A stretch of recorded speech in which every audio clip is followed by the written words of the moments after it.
एक खास शख्सियत के साथ मुलाकात। देखिए जयदेव पटेल के साथ नंबर 1 इंडिया न्यूज पर रोजाना रात 9 बजे। नमस्कार व्यूअर्स, मैं जयदेव पटेल और आप देख रहे हैं नंबर 1 इंडिया न्यूज। आपका एक बार फिर स्वागत है एक खास शख्सियत के साथ मुलाकात प्रोग्राम में। आज हम बात करेंगे सुप्रीम कोर्ट में वक्फ कानून को लेकर के 73 याचिकाओं पर आज सुनवाई हुई, जिसमें कोर्ट ने कहा कि वक्फ संपत्ति को संविधान और कानून की कसौटी पर परखा जाएगा, धर्म की कसौटी पर नहीं। तो वहीं सुप्रीम कोर्ट ने कानून पर रोक लगाने से भी इनकार किया और अब इस मामले में चीफ जस्टिस की अगुवाई वाली 3 जजों की बेंच कल दोपहर 2 बजे से फिर सुनवाई करेगी। ऐसे में आज की जो सुनवाई है उसके क्या मायने हैं, इन्हीं दाम मुद्दों पर बात करने के लिए हमारे साथ खास सामान है सुप्रीम कोर्ट के अधिवक्ता संजय चड्ढा। संजय चड्ढा जी, आपका बहुत बहुत स्वागत आज हमारे प्रोग्राम में। Thank you very much. Sanjay Chaddha ji, आपसे मेरा पहला सवाल है कि सुप्रीम कोर्ट में आज वक्फ कानून को लेकर के जो अहम सुनवाई हुई उस पर आपकी प्रतिक्रिया, उसको आप कैसे देखते हैं? देखिए, जैसा हम लोग सोच रहे थे बिल्कुल उसी के अनुसार हुआ। जैसा कि मैंने बताया पहले भी मैं बोलता हूँ कि हम लोग गवर्न होते हैं रूल ऑफ लॉ से, आइन से, कॉन्स्टिट्यूशन से हम लोग चलते हैं और उसी कॉन्स्टिट्यूशन की कसौटी पे सुप्रीम कोर्ट ने आज कहा कि हम कॉन्स्टिट्यूशन और लॉ की कसौटी पे इसको देखेंगे कि जो ये नया लॉ है इसको, और ये चेक करेंगे कि क्या ये कानून किसी भी तरीके से जो कॉन्स्टिट्यूशन में दिए गए रूल्स, रेगुलेशंस और कॉन्स्टिट्यूशन की जो स्पिरिट है, basic structure of the constitution जो है, उसको किसी भी तरीके से क्षतिग्रस्त तो नहीं करता, उसमें छेड़छाड़ तो नहीं करता। और अगर ऐसा पाया जाएगा तो ऐसी चीज को हम रिमूव करेंगे, ऐसे पर्टिकुलर एस्पेक्ट्स को कानून के बीच में से अल्ट्रा वायरस घोषित किया जाएगा।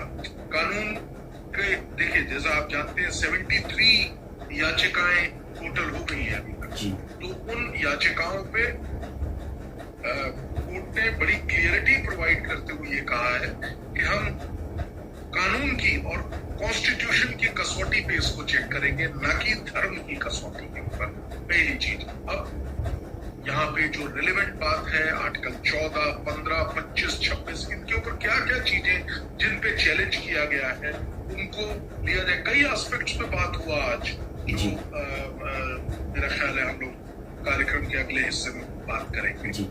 संजय चड्ढा जी, अगर हम बात करते हो तो सुप्रीम कोर्ट ने आज सुनवाई के दौरान कहा कि कोर्ट द्वारा घोषित वक्फ संपत्ति डी नोटिफाई नहीं होगी, वो संपत्ति बाय यूजर या वक्फ बाय डीड हो, कोर्ट में सुनवाई तक रहेगी रोक। इसके क्या मायने आप देखते हैं? इसका मायना ये है कि जो स्टेटस को है, जैसी प्रॉपर्टियां थी वैसी ही रहेंगी। जो वक्फ बाय यूजर या उसके तहत कई प्रॉपर्टीज ऐसी हैं जिसका अंदेशा कई लोग दिखा रहे हैं और पिटिशनर्स जो है वो बता रहे हैं कि ऐसा अंदेशा है कि कोर्ट के ऑर्डर्स जो पिछले हैं उनको नोटिफाई हुई हैं, जो वक्त प्रॉपर्टीज उनको डी नोटिफाई करने का प्रयास किया जाएगा। तो कोर्ट ने कहा है, सुप्रीम कोर्ट ने कहा है कि स्टेटस को मेंटेन किया जाएगा, ना कि उनको डी नोटिफाई किया जाएगा। पहली चीज। दूसरी अहम चीज जो है कि किसी भी तरीके से इवन जो बाकी प्रक्रियाएं हैं उनको भी किसी भी तरीके से उन पे छेड़खानी नहीं की जाएगी और स्टेटस को मेंटेन किया जाएगा। सिर्फ इसका मायना ये है। और जब ये जो कानून की कसौटी, जैसा कि आप शुरुआत में मैंने कहा कि वेदर ये एप्लीकेबल है, वेदर ये अल्ट्रा वायरस तो नहीं है कॉन्स्टिट्यूशन का, वो जब प्रूव हो जाएगा उसके बाद उस पर निर्णय आएगा। जी संजय चड्ढा जी, सुप्रीम कोर्ट ने आज अपनी सुनवाई के दौरान एक बात अहम ये भी कही कहीं न कहीं कि सरकारी जमीन पर वक्फ संपत्ति के होने के दावे या विवाद को लेकर कलेक्टर जांच तो कर सकते हैं, लेकिन उनका जो आदेश रहेगा वो प्रभावी नहीं होगा। ये कितना सही है? बिल्कुल उसी तर्ज पे, जैसा मैंने पहले सवाल का जवाब में आपसे बताया कि एक स्टेटस को मेंटेन किया गया है, जिससे कि किसी भी तरीके की जो प्रॉपर्टीज हैं, वक्फ की जो प्रॉपर्टीज है, उनमें कोई दखलंदाजी, कोई छेड़छाड़ अभी नहीं की जाएगी। ये उसका महत्वपूर्ण जिस्ट है। अब जहां तक बात है, जैसे कि हमने सुना और देखा कि कई राज्यों में वक्फ की जो प्रॉपर्टीज हैं उनको चैलेंज किया गया है कि सरकारी भूमि पे इसका है एक्चुअल में और वक्फ ने नोटिफाई कर रखा है। इसकी इंक्वायरी नए कानून के तहत डिस्ट्रिक्ट मजिस्ट्रेट या लैंड रेवेन्यू के जो कोर्ट्स हैं उनको दिया गया है। अब कोर्ट ने ये कहा कि नए कानून से हम अभी रुकने को नहीं कह रहे हैं, आप अपनी प्रक्रिया आरंभ कर दीजिए, लेकिन कोई भी इफेक्टिव ऑर्डर जो अथॉरिटी है वो पास नहीं कर सकती, ये कोर्ट ने आज कहा। तो जो डीएम है, क्रक्स ये है एक लाइन में कि जो डीएम है वो कोई ऑर्डर पास नहीं कर सकता, हाँ इंक्वायरी कंटिन्यू हो सकती। जी संजय के चड्डा जी, आपसे मेरा एक आखिरी सवाल है, और सुप्रीम कोर्ट ने जो सुनवाई के दौरान आज एक बात और कही कि सेंट्रल वक्फ काउंसिल और वक्फ बोर्ड जो राज्य में होते हैं उनमें सारे सदस्य कहीं ना कहीं मुस्लिम ही होंगे, सिर्फ एक्स ऑफिसर जो होंगे वो मेंबर किसी भी धर्म के हो सकते हैं, जबकि यही कहीं ना कहीं कानून में ये कहा गया है कि नॉन मुस्लिम को कहीं ना कहीं इम्प्लीमेंट करने की जो बात की गई है, तो क्या उसको कहीं ना कहीं एक मार्क किया गया सुप्रीम कोर्ट की तरफ से आज? देखिए, मार्क करने का प्रश्न नहीं है।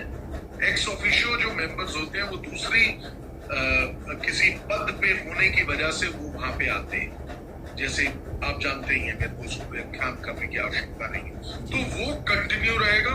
और वक्फ के जो मेंबर्स हैं ब्रॉडली वो मुस्लिम ही रहेंगे, और जो एक्स ऑफिशियो मेंबर्स हैं जो जैसे कि सेक्रेटरी हैं गवर्नमेंट ऑफ इंडिया के, वो होते, ऐसे कई जो स्टेट्स के सेक्रेटरीज हैं उनको, आईएएस ऑफिसर्स हैं उनको वक्फ बोर्ड में डाला जाता है। वो by virtue of being an IAS officer, by virtue of being the government servant, वो पोस्ट की वजह से वो वक्फ बोर्ड में आते हैं। तो मीनिंग देयर बाय ये स्टेटस है, और प्रोबेबली ये भी जो मूल बात है कि जो स्टेटस को मेंटेन करने की बात की गई है बिना नए कानून को रोकते हुए, मेरा ख्याल है उसी का एक अदर लिम्ब है, उसी का एक अदर पहलू है। जी संजय के चड्डा जी, आपने हमारे लिए समय निकाला, उसके लिए आपका बहुत बहुत धन्यवाद।